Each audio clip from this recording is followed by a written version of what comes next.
তাকওয়া শব্দের অর্থ তাকওয়া বেকায়াতুন থেকে এসেছে, মানে নিজেকে বাঁচিয়ে রাখা, মানে আত্মরক্ষা করা, নিজেকে সেভ করা, তাই না? আমরা জানি হযরত ওমর বিন খাত্তাব রাদিয়াল্লাহু তাআলা আনহুর একটি সুন্দর উদাহরণ এক্সাম্পল দিলে খুবই প্র্যাকটিক্যালি আমরা বুঝতে পারি। তিনি হযরত উবাই ইবনে কাব রাদিয়াল্লাহু তাআলা আনহু, তিনি বিখ্যাত কোরআন বিশেষজ্ঞ ছিলেন সাহাবীদের মধ্যে। তাকে জিজ্ঞেস করেছিলেন যে, হে উবাই ইবনে কাব, আপনি কি জানেন তাকওয়া কি জিনিস? তখন উবাই ইবনে কাব রাদিয়াল্লাহু তাআলা আনহু তিনি হযরত ওমর বিন খাত্তাব রাদিয়াল্লাহু আনহুকে বলছেন, আপনি কি কখনো কোনো কণ্টকাকীর্ণ ন্যারো সরু চিকন রাস্তা দিয়ে হেঁটেছেন যে দুদিক থেকে প্রচণ্ড রকমের কাঁটা ঝুঁকে আসে, এমন রাস্তা দিয়ে গিয়েছেন কখনো? বলে, হ্যাঁ গিয়েছি। কিভাবে গিয়েছেন আপনি? তখন তিনি বললেন যে, আমি গিয়েছি আমার জামা কাপড় একেবারে পোশাক আশাক এমনভাবে আটোসাটো করে নিয়েছি, বেঁধে নিয়েছি, যাতে করে রাস্তার দুপাশের কাঁটা যেন আমার শরীরে বিঁধতে না পারে। দিস ইজ তাকওয়া।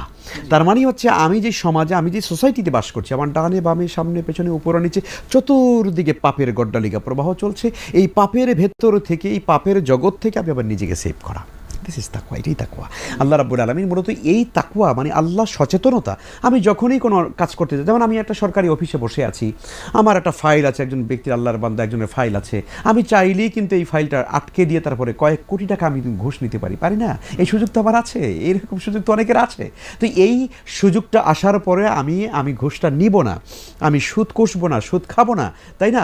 আমি অনাচার পাপাচার করবো না, জাহিলিয়াতে ঢুকবো না। এই যে একটা মানে আল্লাহ সচেতনতা, এটা কি তাকওয়া বলা হয়। অর্থাৎ জীবনের সকল ক্ষেত্রে যখনই আমি যে কাজ করব না কেন, তখনই আল্লাহ রাব্বুল আলামিনকে স্মরণ করে আমি পাপের জগৎ থেকে নিজেকে বাঁচিয়ে রেখে আমি হকের উপরে, হালালের উপরে, বৈধ জীবনের উপরে চলবো। এটার নাম হচ্ছে তাকওয়া।